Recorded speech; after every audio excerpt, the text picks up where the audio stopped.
1, 2, 3, 4, 5 5 farm एकदम सटे हुए हैं, जिससे यहाँ पे काफ़ी समस्या आती थी और बैक्टीरिया लोड वगैरह इस पे फार्म पे बहुत ज़्यादा होता था।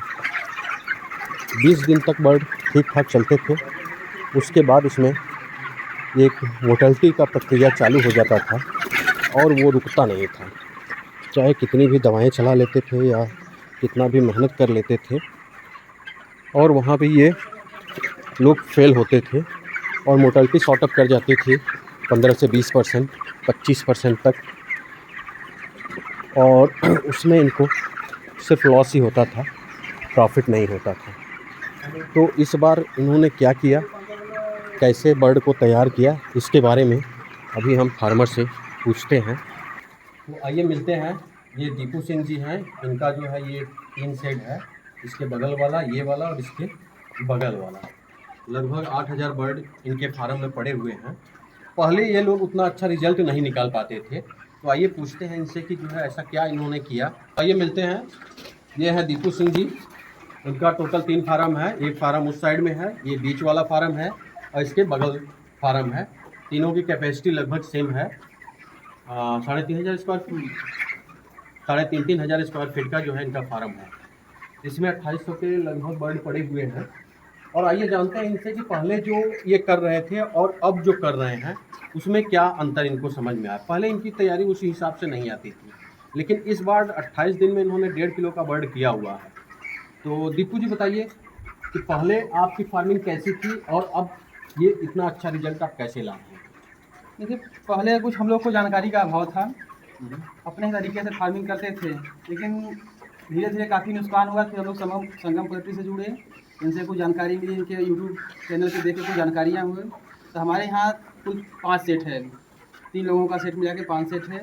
उसमें बैक्टीरिया का लोड कुछ ज़्यादा हो गया। फिर हमने इनसे मिले, बताया कि थर्मल फॉगिंग करने के लिए, फिर थर्मल फॉगिंग बैंकिस कंपनी के द्वारा कराया गया। तो उससे इस बार का रिजल्ट बहुत बढ़िया हमको समझ में आया है। बैक्टीरिया यहाँ 9 के बराबर हैं और हर सप्ताह हम लोग अपने फार्म पर, अपने बर्ड के ऊपर जो है स्प्रे कराते हैं उससे। और लीटर मैनेजमेंट जो है कुछ बढ़िया अगली बार से किए इस बार, इसलिए रिजल्ट बहुत अच्छा हमको समझ में आया इस बार। पहले क्या था, इनके फार्म पे इतना बैक्टीरिया लोड रहता था और उस बैक्टीरिया लोड के बारे में देखिए, बैक्टीरिया को तो कोई देख सकता नहीं है नंगी आंखों से, लेकिन वो बैक्टीरिया इनके फार्म में छुपा हुआ होता था और उसको ये लोग समझ नहीं पाते थे। मोर्टेलिटी होती थी 25,000, 30,000, 40,000 की दवाएं चल जाती थी, फिर भी कोई कंट्रोल नहीं आता था। लेकिन धीरे धीरे जब हमसे ये जुड़े तो हमने इनके पांचों फार्म का पूरा बर्ड निकालने के बाद टोटल क्लीन कराना, माने पूरे फार्म को क्लीन कराया। उसके बाद वेंकीज के लोगों के द्वारा इनकी जो है पांचों फार्म की थर्मल फॉगिंग कराई। जब थर्मल फॉगिंग हुई तो यहाँ पे बैक्टीरिया लोड अपने आप जो है डाउन हो गया। जब बैक्टीरिया लोड डाउन हो गया तो बर्ड के परफॉर्मेंस में इजाफा होने लगा। अच्छा दीपू जी, ये बताइए कि पहले आपका लीटर कैसा होता था और अब आपका लीटर पे करने से आपको क्या रिजल्ट मिल रहा है। पहले लीटर पे हम लोग उतना ध्यान नहीं देते थे। पहले गुड़ाई जो है सप्ताह में एक आध बार कर दिए हैं, तो गुड़ाई नहीं होती थी। अब जो है हर डेली या तो एक दिन गैप देके गुड़ाई करते हैं। तो उससे जो है कि हमको समझ में आया कि बर्ड जो है हमारा बहुत अच्छे से है और उनका जो है विकास बढ़िया से हो रहा है। एफसीआर मेंटेन है। पहले तो आप लोग एफसीआर भी नहीं जानते थे कि एफसीआर क्या होता है। दाना हाँ, खिलाना है, दाना खिला रहे हैं, खिला रहे हैं, वो तैयार हो रहे हैं, तैयार हो रहे हैं, बेच रहे हैं, उसके बाद मिला रहे हैं कि कितने का दाना खिलाया, कितना कितने का हम प्रॉफिट बच्चा आया, बेचे। हाँ, कितना जो है नुकसान हुआ। तो देखिए, जब तक आप शुरू से इस पे काम नहीं करेंगे तब तक आपको रिजल्ट मिलना बहुत ही मुश्किल होता है। पहले ये कैलकुलेशन आप लोग नहीं करते थे, जिसकी वजह से आप लोगों को जो है समझ में नहीं आता था कि हमारी कास्टिंग कहाँ जा रही है, कहाँ से कंट्रोल करनी चाहिए, कहाँ से कंट्रोल होगी। ये सारी चीज़ों पे आप लोग ध्यान नहीं देते थे। जब इस चीज़ों पे ध्यान देंगे तभी जाके ये कि आप सफल फार्मर हो सकते हैं। नहीं तो फिर दाना खिलाना, मुर्गा बेचना, उसके बाद लॉस का देख लेना कि हमारा इतना लॉस हाँ, इस इतना बैच लॉस में हुआ। हुआ। और जब आप शुरू से उसकी कास्टिंग पे नज़र रखे रहेंगे तब आपको लॉस नहीं होगा। एक साल नुकसान में गए, लेकिन अब वो समझ में आ गया है कि नहीं कैसे क्या करना है। अब वो चीज़ पर ध्यान शुरू से। बायो सिक्योरिटी पे आप क्या कर रहे हैं दीपू जी इस समय। बायो सिक्योरिटी में देखिए, बच्चे आने से पहले हम लोग थर्मल फार्मिंग कराए हम्म, और उसके बाद वायरो ब्रूट, हम्म, वायरो ब्रूट की एक दवा है, उसको हर सप्ताह जो है स्प्रे कराते हैं। हम्म। कभी कभी और उनको पानी में पानी भी पिलाते पानी हैं? भी पिला देते हैं। अच्छा, ये है। तो वायरो ब्रूड तो काफ़ी कॉस्टली पड़ता होगा। हाँ, महंगा तो पड़ता है, लेकिन अगर पूरा रिजल्ट देखेंगे तो अगर हमारा एफसीआर मेंटेन हो गया तो उसको कवर कर लेता है। बाकी अगर से हम नहीं स्प्रे किए, कहीं मुर्गा में कोई बैक्टीरिया आ गया तो वो हमारा सारा एफसीआर भाग जाएगा, फिर वो ये ज़्यादा महंगा पड़ जाएगा। हाँ, अगर यदि शुरू में हम दवा का स्प्रे कर दिए तो ही हमारा एफसीआर को कंट्रोल कर लेता है, तो उसकी लागत हमको कम आगे हो जाएगी। सही। अच्छा अच्छा, माने यदि 10-5 मुर्गा भी रोज मर रहा है हाँ, तो वो तो 500 का तो यही चला जा यही रहा है चला आपका। गया।